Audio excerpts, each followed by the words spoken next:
2026ရက်ပညာသင်နှစ်ကိုအထက်က12ရက်အော်ဒါအမှားလေးနဲ့စပြီးတော့ဖွင့်လိုက်မယ်ပေါ့နော်ဒီနေ့ကတော့သမီးလေးတွေကပေါ့နော်သူတို့ဆီယာမရဲ့မွေးနေ့တက်ကိုမှားထားတဲ့ကိတ်မုတ်လေးပဲဖြစ်ပါတယ်ကိတ်မုတ်တွေကိုစိတ်ကြိုက်မှားထားပြီးတော့လဲစာလေးရလဲအရန်ကိုမှချစ်ဖို့ကောင်းတယ်ပေါ့နော်ဘာစာလေးရေးခန့်ထားလဲဆိုတာကိုလည်းအဆုံးလေးဆက်ပြီးတော့ကြည့်ပြပါအောင်ရှင်အရန်ကိုမှချစ်ဖို့ကောင်းတဲ့ဒီဇိုင်းလေးတစ်ခုပေါ့နော်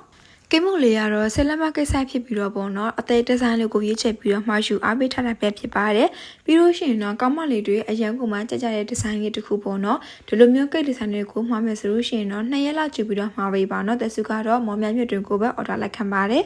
ကိမှုတွေကတော့2000ကနေစပြီးတော့ရှိတာမို့လို့ကိုယ်စိတ်ကြိုက်ပေါ့နော်ဒီဇိုင်းလေးတွေကိုမှာယူအားပေးလို့ရပါတယ်1000ကျော်2000စသဖြင့်ပေါ့နော်အမျိုးမျိုးမှာယူအားပေးလို့ရပါတယ်ဒါလေးကတော့ customer မှာထားတဲ့ပန်းစီလေးပေါ့နော်သူတို့ဆီမှာကိုပေးဖို့အတွက်နှင်းစီပန်းစီ3စီလေးရဲ့အခုလိုမျိုးဆယ်လက်မကိစ္စလေးရဲ့ကိုမှာယူအားပေးထားတာပဲဖြစ်ပါတယ်ရှင်အရန်ကိုမှကျေးဇူးတင်ပါတယ်